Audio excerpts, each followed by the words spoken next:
What's going on, guys? Alright, so I'm here to talk about the Imperial's Guide to Tamriel. This is the art book that came with the Imperial Collector's Edition of Elder Scrolls Online. And I just want to start out by saying this is one of the best experiences I've ever had with an art book or an introductory to a game. I guess the game came out, around April 14th or something.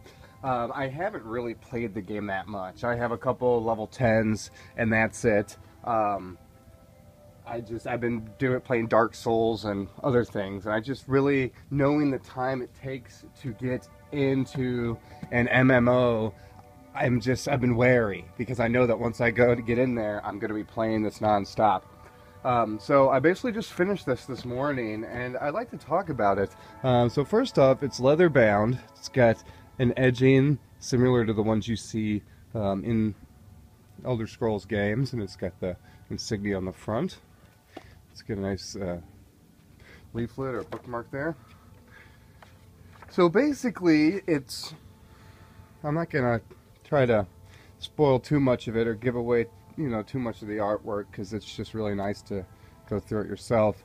But it's supposedly the Emperor's Guide to Tamriel. I might have been saying Imperial, but a man named Flacius, I believe is his name, Flacius Terentius, is going through the land and basically updating and improving the Emperor's Guide. And as you read this book, you'll find a lot of the old books will be in these little leaflet segments, while his writing will actually be in his handwriting. He sheds a lot of realistic light on how the world is, as opposed to what you see interpreted by the Imperials. The Imperials are really stuck up, they're very arrogant, snooty, and they kind of look down upon like everybody, all the races, and the things they jot down are more cynical, or more they use a lot more criticism than most other races here, people. So as this Flacius fella travels through the land, he draws pictures of all the places he goes to, and makes notes of people, their attitudes, the way of life for each race, basically. And he makes it through all the lands, all the races, and each time he comes to a new place, he's usually accompanied by some bodyguard or some protector of the clan or of those people. And similar to like The Hobbit or Lord of the Rings, he's always getting himself into trouble. So whether these adventures are as grand, and for those of us who have played MMOs, the things that happen in them, not necessarily because the programmers or the designers set it up to happen that way, but just because of just the nature of the game and the spontaneity of events.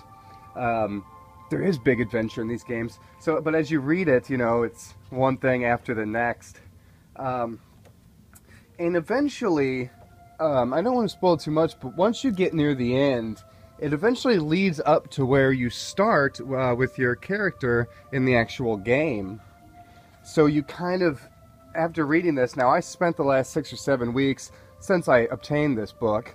I've been reading the book. Like I said, I haven't been playing much. I've maybe played 20 hours total, which is not very good for the amount of money that I pay for my subscription. But I will be getting more playtime soon. But I have read this book every day, and every day I'd have it up here, in my one of my video game corners. And I just, I'll read a page or two a day, just taking in the artwork and stuff. So the last 7 weeks have been just a really fun journey through this, through the world, basically. And I'll tell you now, I kind of set it up this way and planned it this way, but now I'm really ready to, jump in the game and play the game now. So, yeah, I really don't know how servers or anything work out, but if any of you guys are playing and are interested in what my characters are that I'm playing, or want to friend me, just send me a message, and you know, we'll get to that. So yeah, well, that's about it, guys. So for anyone who plans on playing Elder Scrolls Online, I do recommend the PC version.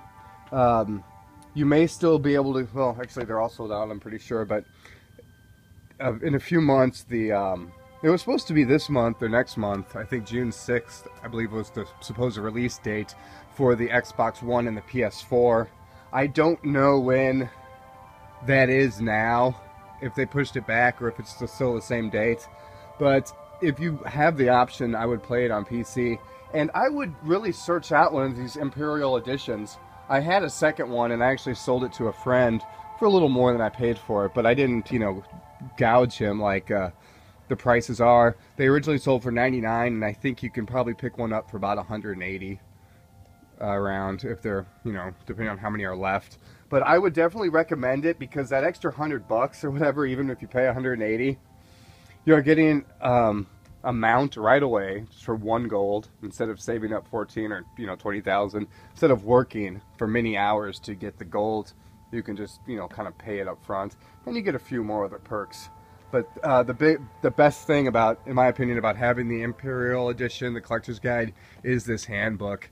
I will keep this thing forever, and I'll always remember my journeys in Tamriel because of this book. There are art books for World of Warcraft, but not like this. And I really wish I had something like this from my earlier days, like the vanilla days of WoW, just so I could like kind of read it and take myself back without having to actually play the game. So yeah, that's it, guys. All right, I'll talk to you later. Peace.